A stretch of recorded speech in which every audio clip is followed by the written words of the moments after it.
우리의 구원과 관계에서 우리 성도들이 착각하며 사는 것이 많이 있다. 그런 생각을 하게 되었습니다. 그 가운데 하나가 됨과 누림에 대한 착각, 이런 착각을 우리가 하고 있다. 우리는 됨에 대해서는 잘 압니다. 예를 들어 본다면 주 예수를 믿으라. 그리하면 너와 내 집이 구원을 얻을 것이다. 예수님을 믿으면 우리가 구원을 받는다. 하나님의 거룩한 백성이 됨에 대한 하나님의 말씀이죠. 영접하는 자 곧 그 이름을 믿는 자들에게는 하나님의 자녀가 되는 권세를 주신다. 됨에 대한 하나님의 말씀입니다. 이런 성경 구절들은 우리 귀에 매우 익숙한 그런 구절들이죠.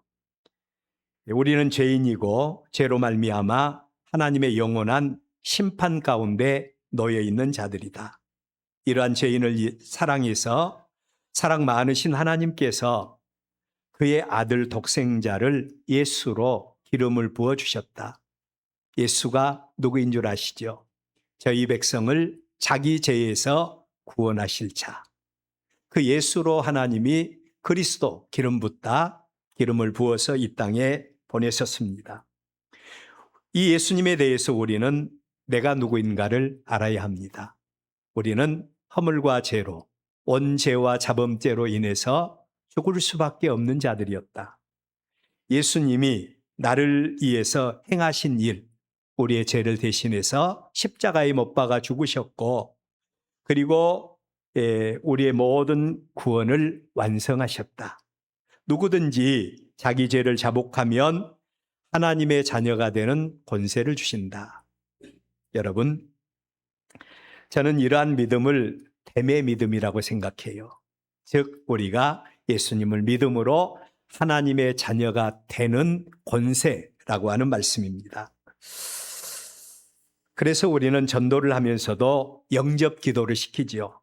영접 기도를 통해서라도 내가 누구인가를 알고 하나님을 나의 아버지로 예수님을 나의 구주로 영접하면 구원에 이른다. 이렇게 말합니다. 그런데 우리가 이 부분에 대해서만 너무너무 강조를 하다 보니까 하나님의 백성이 된 다음, 하나님의 거룩한 백성이 된 다음에 다음 단계로 하나님의 백성으로서의 삶과 하나님의 백성으로서의 누림에 대해서는 상대적으로 잘 알고 있지를 못하다는 것입니다. 이스라엘 백성들을 애굽 땅 종되었던 곳에서 구원해 내신 하나님, 그리고 이스라엘 백성들과의 관계를 한번 여러분들 깊이 묵상해 보시기를 바랍니다. 하나님의 절대 주권적인 은혜로 이스라엘 백성들을 세상을 예표하는 애굽 땅 종되었던 곳에서 구원해 내십니다. 하나님이 그들을 구원해 내셨어요.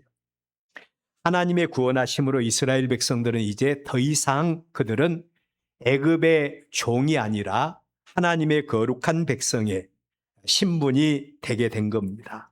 이것이 바로 됨의 역사입니다. 그런데 하나님은 그 백성들을 구원하신 다음에도 그들을 그냥 두지 아니하셔요.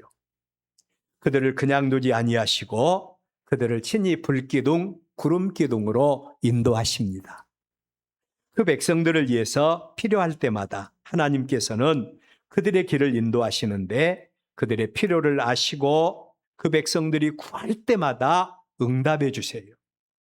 저는 우리 성도들의 믿음의 표현이 하나님의 말씀에 대한 순종도 믿음의 표현이기는 하지만 또 하나님 앞에 문제를 내려놓고 하나님 앞에 기도하는 것, 하나님 앞에 간절히 부르짖는 것, 이것도 믿음의 표현이라고 생각합니다. 여러분, 이스라엘 백성들은 문제를 만날 때마다 구했고 하나님은 응답해 주십니다. 그리고 이 모든 것들을 다 이루신 다음에 하나님이 내가 너희를 인도하신 하나님이다. 내가 너희들의 하나님이 되어주겠다. 이렇게 하시면서 그러니 너희들은 이제 이렇게 살아라고 하시면서 하나님이 계명의 말씀을 주십니다. 계명의 말씀을 주심으로 그 백성과 하나님과의 관계를 확실하게 설정을 해주세요. 순종하는 자들에게는, 하나님의 말씀에 대해서 순종하는 자들에게는 하나님이 너희들의 하나님, 그들의 하나님이 되어주시겠지만 순종하지 않으면, 아주 중요한 말씀이죠. 하나님의 말씀을 듣고도 순종하지 않으면 하나님도 너희들의 하나님이 되어주지 않겠다. 너희들의 하나님이 되어주지 않겠다고 말씀하신 겁니다. 하나님은 이미 이스라엘의 하나님이셔요. 이스라엘 백성들은 이미 하나님의 자녀로서 구원받은 거룩한 백성이 되었습니다. 그런데도 하나님은 그 백성들에게 확실한 관계 정립을 위해서 계명의 말씀을 주신 겁니다. 그리고 순종하는 자들에게만 너희들의 하나님이 되어주시겠다라고 말씀을 한 것입니다. 자, 그렇다면 오늘 저와 여러분의 모습을 한번 살펴보시기 바랍니다. 말씀드린 대로 우리는 됨에 대해서는 잘 알고 있어요. 그리고 그 하나님의 은혜와 그 하나님의 축복에 대해서도 잘 압니다. 그런데 문제는 이미 하나님의 거룩한 백성된 자들로서 우리는 어떻게 살아야 할지, 하나님의 거룩한 백성된 자들로서 우리는 어떻게 살아야 할지, 하나님께서 주신 명령과 규례와 법도에 대해서는 우리가 어떻게 관계해야 할지, 어떻게 함으로 하나님의 거룩한 백성으로 하나님을 영화롭게 하고 하나님께 영광 돌리며 열매 맺는 삶을 살아갈 수 있을지, 이런 부분들에 대해서는 잘 알지를 못해요. 그래서 오늘은 봉독한 말씀을 중심해서 어떻게 두렵고 떨림으로 우리의 구원을 이루어 나갈 수 있을까, 이런 부분들에 대해서 오늘 생각하면서 하나님의 말씀을 드리려고 합니다. 첫째로 사도 바울은 오늘 우리의 본문에서 우리의 구원을 이루되 두렵고 떨림으로 구원을 이루라고 말합니다.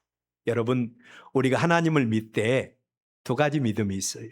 하나는 하나님을 경외함으로 믿는 믿음이 있고, 또 하나는 하나님을 믿어도 항상 자기 중심으로 믿는 그런 믿음이 있어요. 하나님은 하나님을 경외함, 그러니까 하나님을 존중히 여기고 하나님을 두렵고 떨림으로 그 하나님의 말씀에 우리의 생명을 걸고 믿는 그 믿음, 하나님은 중심을 보시고 그 믿음을 받으신다는 겁니다.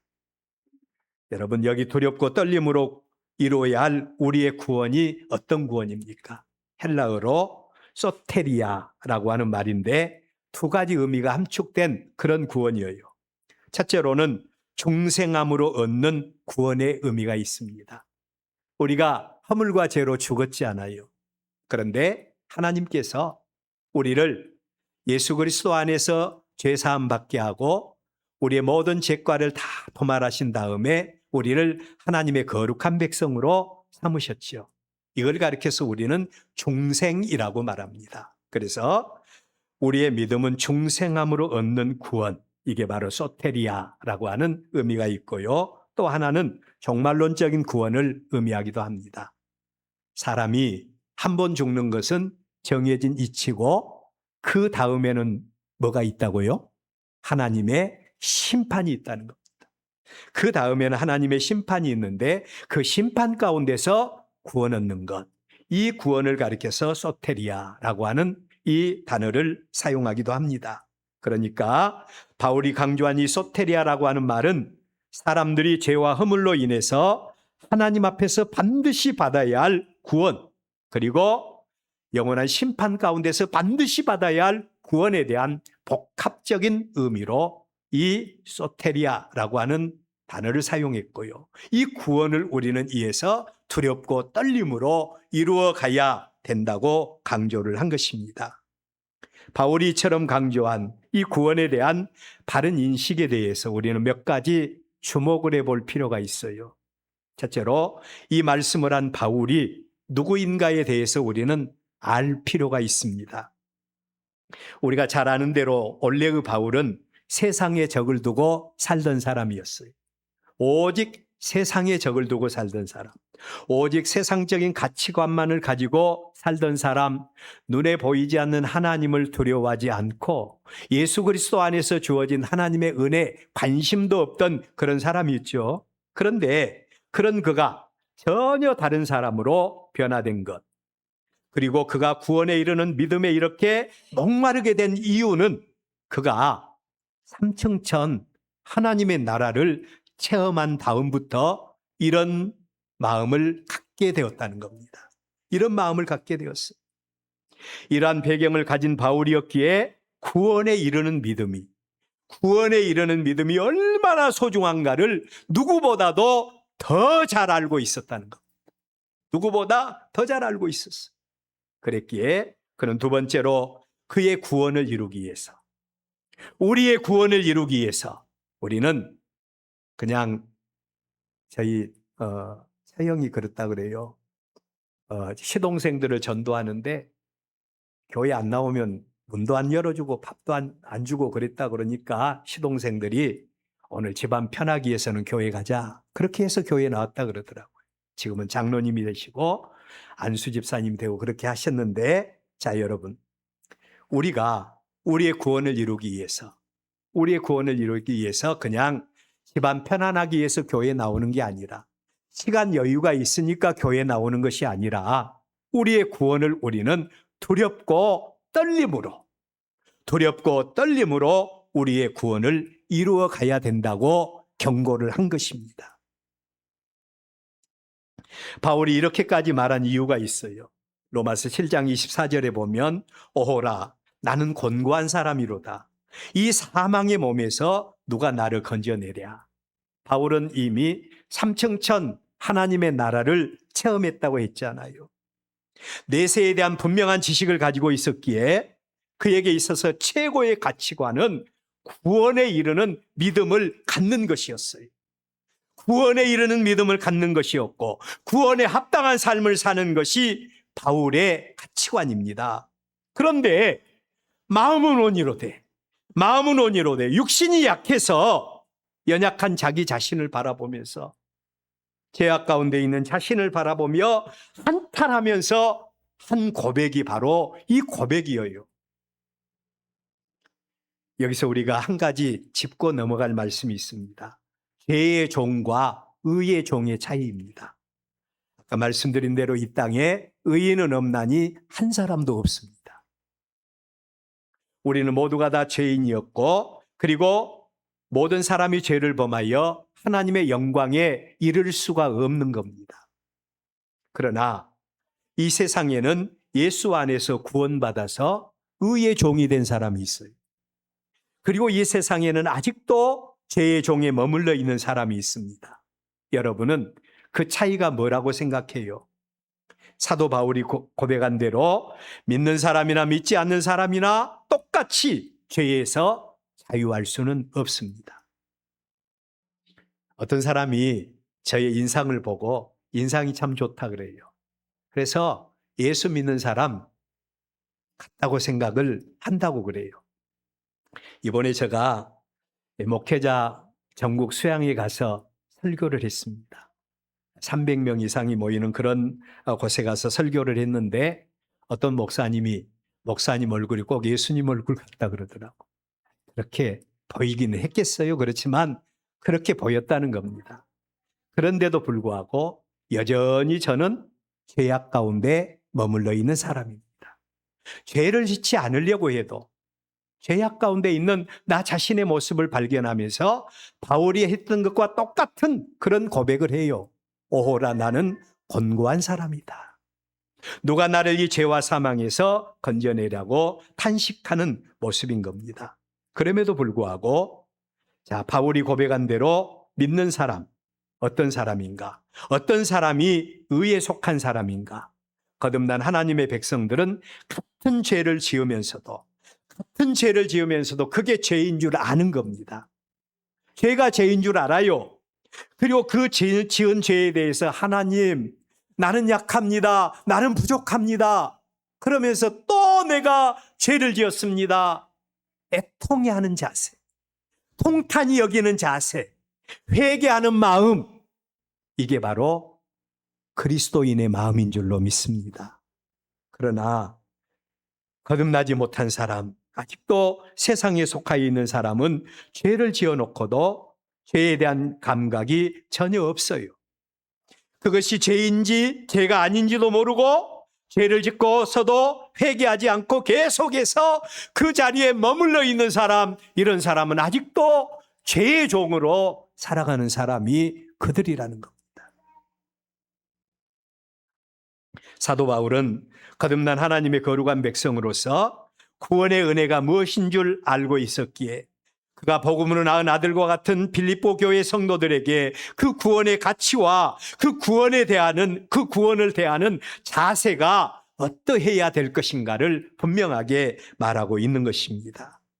그렇다면 빌립보 교인들에게 이러한 교훈으로 충고하고 있는 바울에게 있어서 두렵고 떨림으로 이루어야 할 구원은 어떤 의미가 있습니까? 왜 우리가 두렵고 떨림으로 우리의 구원을 이루어야 합니까? 바울에게 있어서 구원은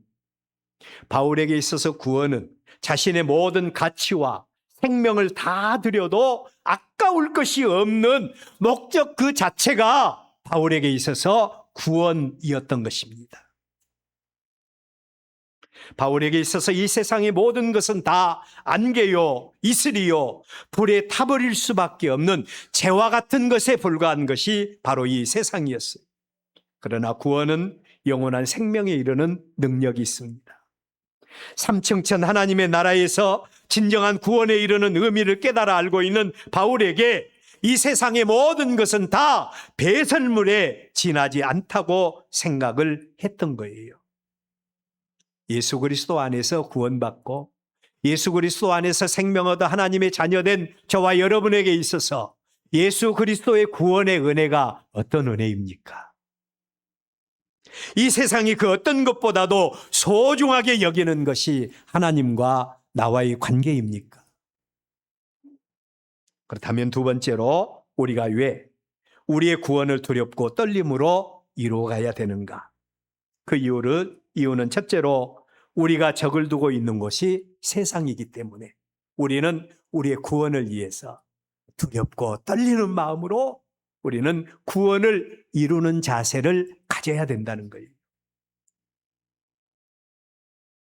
이 세상은 죄의 형질로 인해서 변질되어 버렸습니다. 다른 말로 하나님의 백성들이 이 세상을 살아가는데 하나님의 자녀로 살기 위해서는 때로는 세상을 거슬러서 올라가는 삶을 살아야 할 때가 있어요.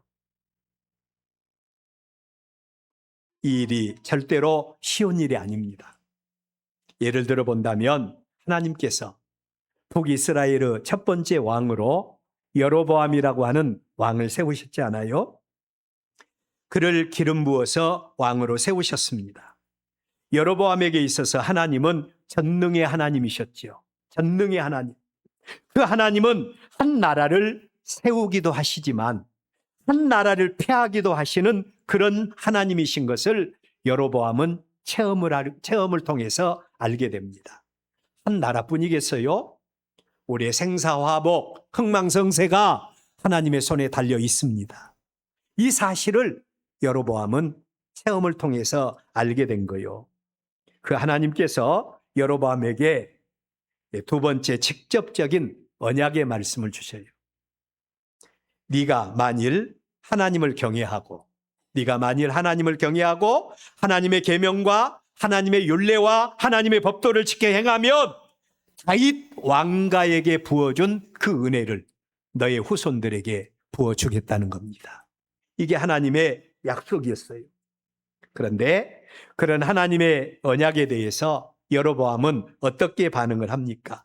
처음에는 아무 일이 없을 때는 아주 중요한 말씀이에요. 우리도 처음에 예수 믿고 구원의 감격 가운데 있을 때는, 그리고 또한 아무 일이 없을 때는 하나님과 언약에 근거한 삶을 얼마든지 살 수 있지 않습니까? 여로보암도 그랬어요. 이 삶이 바로 믿음의 삶이기도 합니다. 그런데 문제가 생깁니다. 북이스라엘 사람들이 남유다로 내려가서 예루살렘 성전에서 하나님 앞에 절기 예배를 드리는 겁니다. 성전 제사를 드리고 다시 그들이 북이스라엘로 돌아와야 되지 않아요. 그런데 돌아오지 않는 겁니다. 여로보암이 생각하기를, 야, 이러다가 우리나라가 텅텅 비게 생겼네? 이러다가 우리나라 망하게 생겼네? 여기에 대책을 세워야 되지 않아요. 자기의 대책과 하나님의 마음이 맞서는 겁니다. 하나님은 하나님을 경외하면 하나님이 그 인생 책임져 주겠다고 했잖아요. 그런데 여로보암의 마음속에는 환경이 그렇지 않아요. 야, 이러다가 나 망하게 생겼네? 우리 죽게 생겼네? 이런 생각이 그들의 마음속에, 이 여로보암의 왕의 마음에 들게 된 겁니다.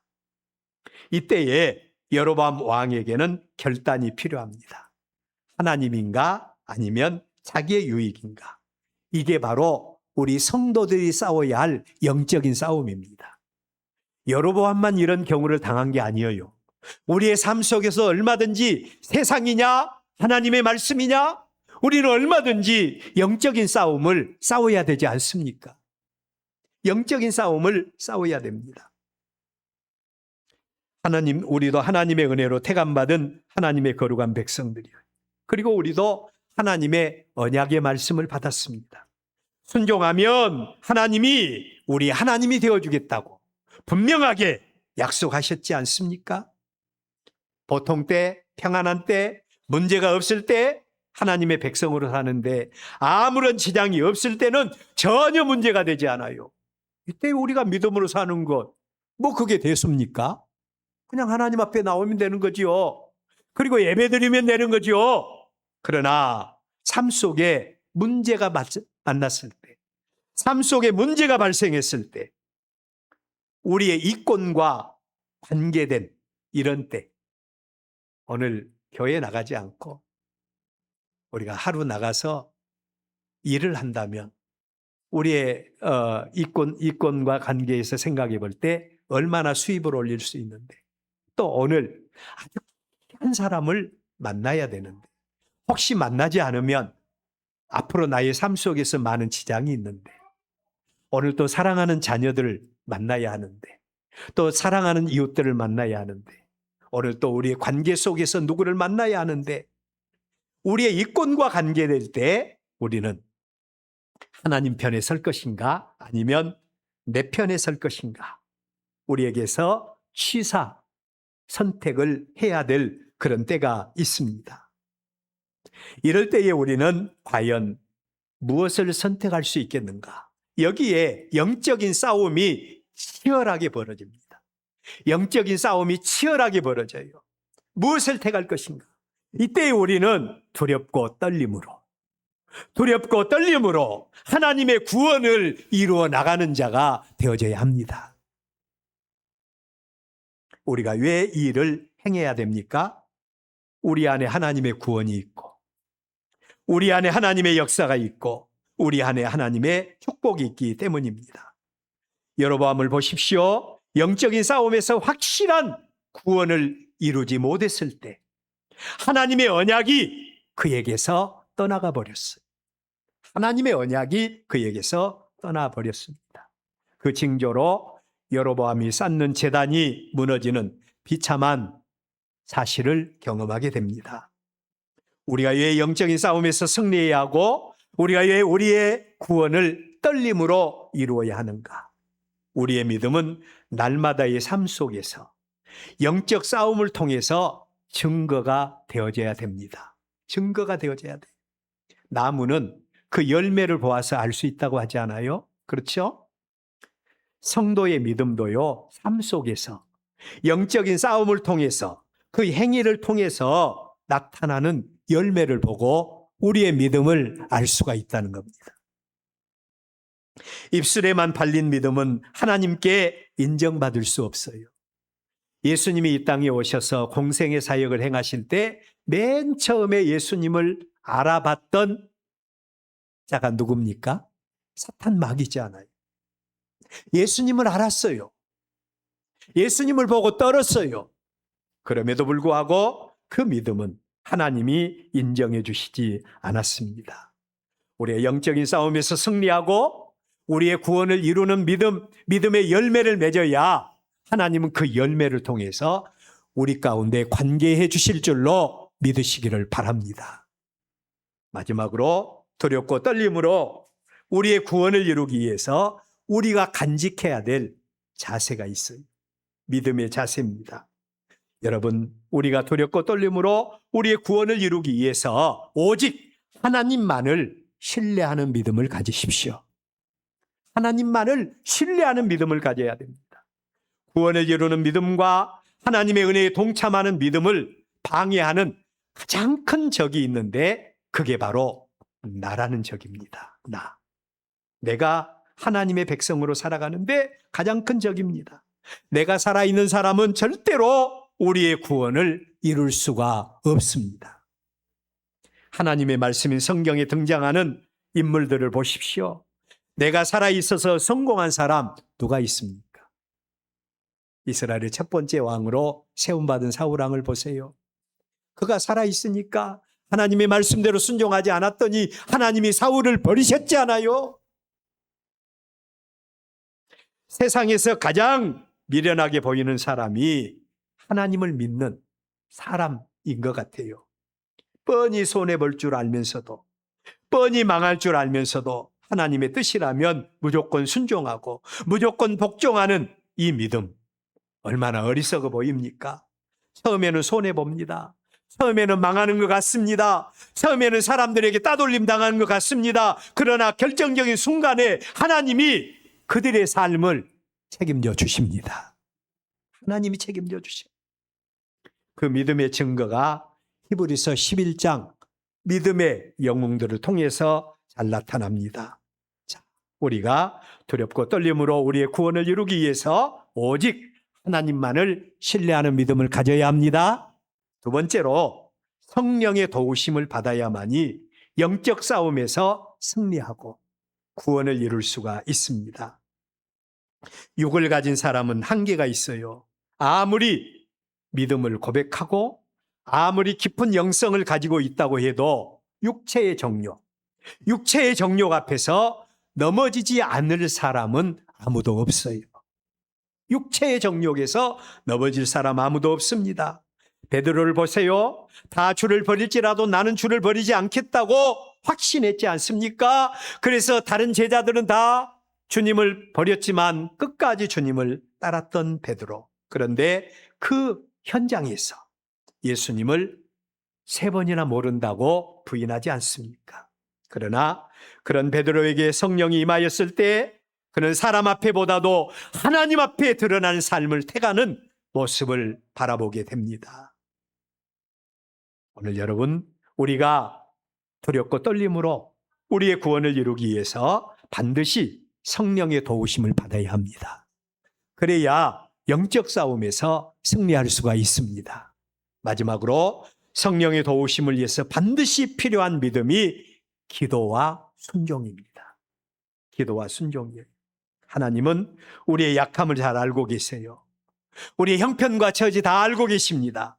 그런데도 우리가 하나님 앞에 약함을 내려놓지 아니할 때, 우리의 문제를 내려놓지 아니할 때 하나님은 관계하시지 않으세요. 우리가 모든 문제 내려놓기 원하시고 기다리고 계세요. 이 사실을 아는 성도들은 기도의 사람이 됩니다. 그리고 하나님의 말씀이라면 무조건 아멘으로 순종하고 복종하는 믿음의 사람 되십시오. 구원을 이루는 능력의 도구가 바로 기도와 순종인 것입니다. 우리는 모두가 다 하나님의 특별한 은혜로 이 자리에 온 자들입니다. 교회가 어떤 곳입니까? 교회는 에클레시아, 이 말은 명사입니다. 다시 말하면 교회는 부르심을 받은 사람들의 모임이지요. 이 말이 하나님 편에서 볼 때 교회는 에크칼레오라고 그래요. 동사입니다. 이 에크칼레오라고 하는 말은 밖에서 안으로 부르심을 받은 자라고 하는 말이에요. 밖에서 안으로 부르심을 받은 자. 저와 여러분이 바로 하나님께서 우리를 불러주셔서 세상과 구별된 하나님의 거룩한 백성으로 세움받은 자들이 저와 여러분인 줄로 믿습니다. 그렇다면 우리 모두가 이 세상을 살고 있는 자들로서 우리는 하나님의 거룩한 백성으로 끊임없이 사탄 마귀와 육체의 정욕 가운데 우리는 살고 있죠. 우리가 하나님의 거룩한 백성이라면 의에 속한 자답게 우리의 구원을 이루어 나가야 되는데 힘쓰고 애쓰지 않으면 할 수 없잖아요. 그러므로 우리는 힘쓰고 애써서 두렵고 떨림으로 우리의 구원을 이루어 나가야 합니다. 자, 이런 모습 속에서 영적인 싸움이 전개되어지고 이런 싸움을 통해서 우리는 우리의 모습이 십자가 군병인 것을 알 수가 있습니다. 기양의 믿음 생활할 것, 기양의 하나님의 거룩한 백성으로 살 것, 영적인 싸움에서 승리하는 저와 여러분들 되셔서 우리의 구원자 되신 하나님 앞에 인정받고 세움받고 진정한 구원에 이르는 저와 여러분의 모습들 되시기를 주의 이름으로 축복합니다. 기도하겠습니다.